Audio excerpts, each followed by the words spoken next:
కొన్నిసార్లు దేవుడు తన ప్రజల కొరకు చేసే కార్యాలు మన ఆలోచన కూడా అందవండి.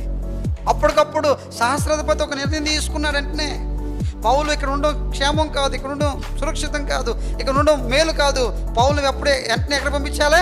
కైసరికి పంపించాలి. పౌలు మీద ఒక్క ఈటు కూడా పడకూడదు.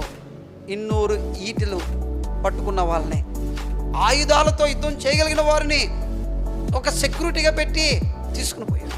కొన్నిసార్లు దేవుని కార్యాలు మన ఊహకు మించి, మన ఆలోచనకి మించి, మన తలంపులకు మించి మన పక్షంగా దేవుడు చేస్తాడు.